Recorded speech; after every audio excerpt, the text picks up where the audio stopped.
आप अपने परिवार के साथ एक नई दुनिया बसाने का सपना लेकर समंदर पार जाते हैं। 3 साल तक आपका लीडर आपसे दूर रहता है और जब वो वापस आता है तो उसे वहां घर मिलते हैं, सामान मिलता है, लेकिन इंसान एक भी नहीं। न कोई कब्र, न खून की एक बूंद, बस एक पेड़ पर खुदा हुआ एक रहस्यमयी शब्द, क्रोआटून। आखिर 115 लोग कहाँ चले गए? आज हम इतिहास के पन्नों से उस धूल को झाड़ेंगे जिसे दुनिया द लॉस्ट कॉलोनी ऑफ रोआनोक के नाम से जानती है। साल 1587।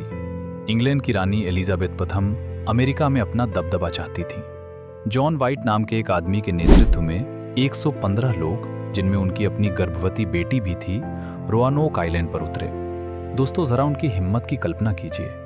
बिना मोबाइल, बिना इंटरनेट, अनजान जमीन और चारों तरफ घने जंगल। वहां जॉन वाइट की नातिन वर्जीनिया डेयर का जन्म हुआ, जो अमेरिका में पैदा हुई पहली अंग्रेज बच्ची थी।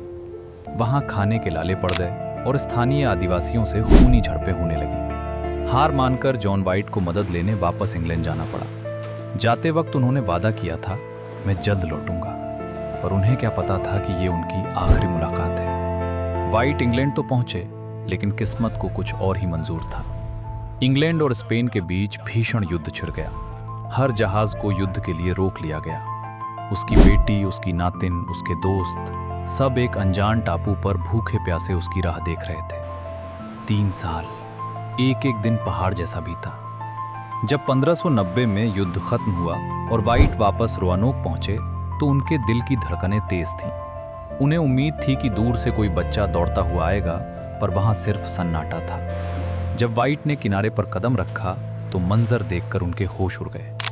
पूरी बस्ती गायब थी, घर तोड़े गए थे, लेकिन लूटपाट के निशान नहीं थे। ऐसा लग रहा था जैसे लोग तसल्ली से अपना सामान पैक करके कहीं गए हों। अगर हमला होता तो हड्डियां या कपड़े मिलते, पर वहां कुछ नहीं था।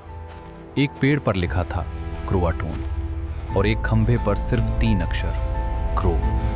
वाइट को लगा कि शायद लोग पास के क्रोआटून द्वीप पर चले गए हैं, जहां उनकी दोस्त जनजाति रहती थी। लेकिन कुदरत को यह राज बचाए रखना था।